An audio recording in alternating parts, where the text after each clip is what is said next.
All right, let's get started with section 2. Here's the focus question. Andrew Johnson, Lincoln's successor to the presidency, was initially responsible for Reconstruction. Johnson rose from poverty to a political career in state politics in Tennessee, which he represented in the U.S. Congress and where he was governor. Johnson championed Tennessee's white small farmers and made enemies of the state's large slave-owning planters. Staunchly Unionist, Johnson was the only senator from a seceding state to remain in the Senate, and he served as Tennessee's military governor during the war. His vice presidency, Republicans hoped, would gain support for the party in the South. But Johnson lacked Lincoln's political acumen and ability to compromise. Johnson also defended states' rights. He argued that since secession was illegal, Southern states never actually left the Union or gave up their right to govern their own affairs. And Johnson, while supporting emancipation, was deeply racist and did not believe blacks had a role to play in Reconstruction. In May of 1865, Johnson started to release proclamations that inaugurated a period that historians call Presidential Reconstruction, which lasted from about 1865 to 1867. Johnson offered pardons, which restored political and property rights, except for slaves, to all white Southerners who took an oath of allegiance, excluding only Confederate leaders and wealthy planters whose pre-war property was worth more than $20,000. But Johnson soon pardoned those exempted by this rule. He also appointed provisional governors and ordered them to call state conventions, elected by whites only, to establish loyal Southern state governments. These new state governments were required only to abolish slavery, repudiate secession, and refuse to pay Confederate debts. Whereas many people in the North at first supported Johnson's plan, Southern whites mostly returned prominent Confederates and old elites to power, and violence against freed people and Northerners in the South generated opposition to Johnson's policies. New state laws in the South regulating the lives of formerly enslaved people, called the Black Codes, caused the most opposition to Johnson's Reconstruction policy. Although these laws gave blacks the right to legally marry, own property, and access the courts in some ways, they denied them rights to testify against whites, serve on juries or state militias, or vote.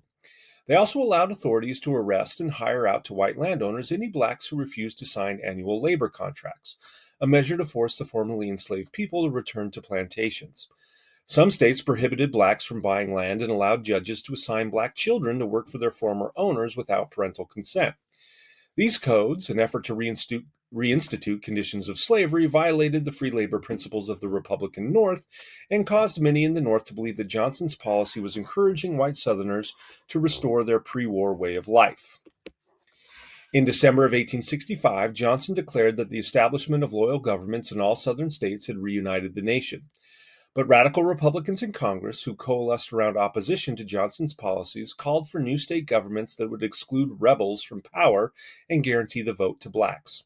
The radicals believed that the Union victory presented an opportunity to guarantee equal rights for all, despite race. They welcomed the expanded powers of the federal government and thought federalism and states' rights could not prevent national efforts to secure equal rights. Charles Sumner, a Massachusetts senator, and Thaddeus Stevens, representing Pennsylvania in the House, were the most prominent radicals. Stevens, in particular, wanted to confiscate the land of disloyal planters and distribute them to formerly enslaved people and northern migrants. But most members of Congress respected property rights too much to embrace Stevens's land reform proposals. Although Republicans had an overwhelming majority in Congress, the South still had no representatives, the party was divided. Radicals were only a minority. Most Republicans were moderates who thought Johnson's plan only needed improvement. The moderates believed that Southern and Northern whites would never accept black suffrage. Moderates and radicals refused to seat Southerners elected to Congress, but the moderates made sure that Southern governments remained. Moderates extended the life of the Freedmen's Bureau and proposed a Civil Rights Bill of 1866, which defined all persons born in the U.S. as citizens and spelled out rights they enjoyed regardless of race. Equality before the law was central to the bill, making it impossible for states to have laws such as the Black Codes that discriminated against blacks. Free labor values also informed the bill, which prohibited laws denying citizens rights to make contracts, bring lawsuits, or enjoy protection of person and property. The bill said nothing of black suffrage. Johnson, who shocked Congress by vetoing both bills, claimed he was defending states' rights and said blacks did not deserve citizenship. Johnson's vetoes alienated many in the Republican Party, and in April of 1866, the Civil Rights Bill became the first major law in U.S. history to be passed over a presidential veto. Congress then created its own Reconstruction plan. Congress passed and sent for ratification the 14th Amendment, which placed in the Constitution the principle of citizenship for all persons born in the United States and empowered the federal government to protect the rights of all Americans. The amendment banned the states from abridging the privileges and immunities of citizens or denying them the equal protection of the law. This language allowed future Congresses and federal courts to give meaning to this promise of legal equality. As a compromise between moderate and radical Republicans, the amendment did not grant black suffrage, but it did stipulate that any state that denied voting rights to any group of men would face a reduction in its representation in Congress. Emancipation also threatened the South's political power because now all blacks, not just three-fifths, would be counted in determining a state's representation in Congress. The 14th Amendment offered the white South's political leadership a choice. Allow black men to vote and keep their representation, or limit the vote to whites and lose power in Congress. The 14th Amendment created great conflict between the parties. Not one Democrat voted for it, and only 4 Republicans opposed it. Although radicals deplored that it did not give blacks the vote, the amendment made legal equality regardless of race a basic right of all American citizens. The 1866 elections revolved around the 14th Amendment. Johnson urged voters to elect men to Congress who supported his policies and claimed that radicals were plotting to assassinate him. This, along with riots in southern cities targeting blacks, undermined support for Johnson's allies, and Republican opponents emerged victorious in the elections. But every southern state except Tennessee refused to ratify the 14th Amendment. Johnson and the White South's resistance pushed moderate Republicans into the radical camp, and in March of 1867, Congress passed the Reconstruction Act, which temporarily divided the South into 5 military districts and called for the establishment of new state governments in which black men could vote. This inaugurated the period of radical Reconstruction, which lasted until 1877. Congress simultaneously approved a measure prohibiting the president from removing certain office holders, including members of the cabinet, without the Senate's consent. Johnson believed this unconstitutionally limited his authority, and when he removed Secretary of War Edwin M. Stanton, who was a radical ally, the House approved articles of impeachment, sending charges against Johnson to the Senate, which was to decide his fate. This was the first time a president had faced trial in the Senate for high crimes and misdemeanors.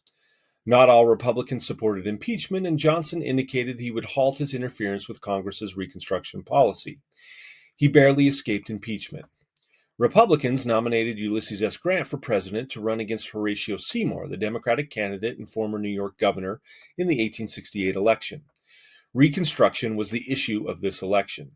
Republicans tarred Democrats with secession and treason, a tactic called waving the bloody shirt, whereas Democrats denounced Reconstruction as unconstitutional and made racist appeals, arguing that black suffrage violated American political traditions.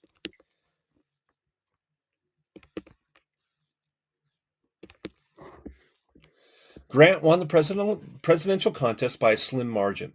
Republicans responded in February of 1869 by adopting the third and final Reconstruction Amendment, the 15th, which barred federal and state governments from denying the right to vote to any citizen based on race. Denounced by Democrats, the amendment was ratified in 1870. The 15th Amendment enabled states to make suffrage restrictions not based on race, such as literacy tests, property requirements, and poll taxes, and did not give the right of voting to women, but it represented the culmination of abolitionism.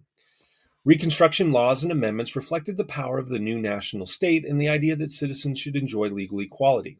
They were, in the words of one Republican, a great constitutional revolution that transformed the federal system in the language of American freedom.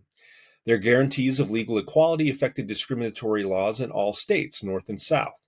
The new amendments also changed the relationship between states and the federal government. The Bill of Rights had assumed that the central government threatened liberties, but the Reconstruction Amendments assumed that only the national government could protect individual rights. They made the Constitution an instrument by which vulnerable minorities could make claims for freedom and against government misconduct at all levels. Many important 20th century Supreme Court decisions were based on the 14th Amendment, such as the 1954 Brown ruling, which outlawed school segregation. Together with far-reaching congressional legislation meant to secure formerly enslaved people access to the courts, ballot box, and public accommodations, and to protect them against violence, the Reconstruction Amendments transferred much of the authority to define citizens' rights from the states to the nation. They were crucial in creating the world's first biracial democracy, in which people only a few years removed from slavery exercised significant political power. They forged a new constitutional relationship between individual Americans and the national government and created a new definition of citizenship. Birthright citizenship remains an eloquent statement about the nature of American society and a repudiation of a long history of equating citizenship with whiteness. So profound were these changes that the amendments are frequently seen not simply as an alteration of an existing structure, but as a second founding, which created a fundamentally new document with a new definition of both the status of blacks and the rights of all Americans. Reconstruction recast the boundaries of American freedom. Exclusions that limited citizenship and its privileges to white men had long defined American democratic practice. Even Republicans committed to universal rights did not want to extend rights to all races. Some Republicans, such as Anson Burlingame, Frederick Douglass, and Charles Sumner, wanted to end discrimination against Asians in the nation's immigration laws and treaties. When, in 1870, Sumner tried to strike the word white from naturalization requirements, Western state senators made Africans eligible for naturalization but barred Asians from becoming naturalized citizens. Up until the 20th century, Asian immigrants could not become citizens, whereas their American-born children became citizens automatically. Indian nations that sided with the Confederacy were treated as secessionists after the Civil War.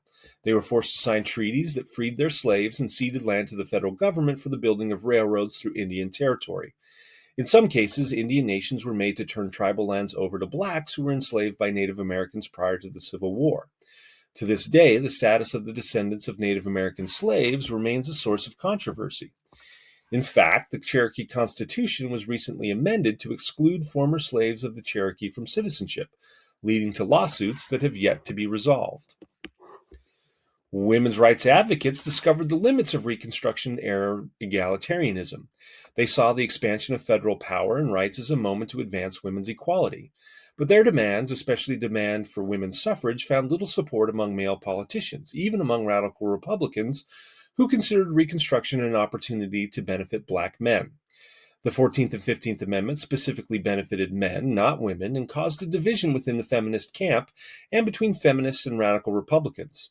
For example, Elizabeth Stanton and Susan B. Anthony opposed the 15th Amendment because it did not enfranchise women.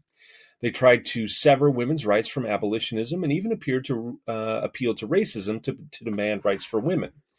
Other abolitionist feminists, such as Abby Kelly and Lucy Stone, argued that the Reconstruction Amendments, although limited, were advances toward universal suffrage and should be supported.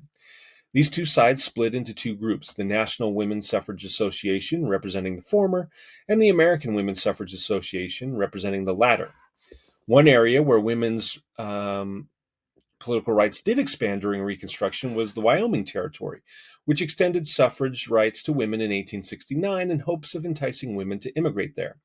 Despite drawing the boundaries of freedom and gender, Reconstruction marked the only society in the world in which emancipation had been followed by the extension of citizenship rights to formerly enslaved people. So, that's the end of Section 2. We'll be back with you for Section 3.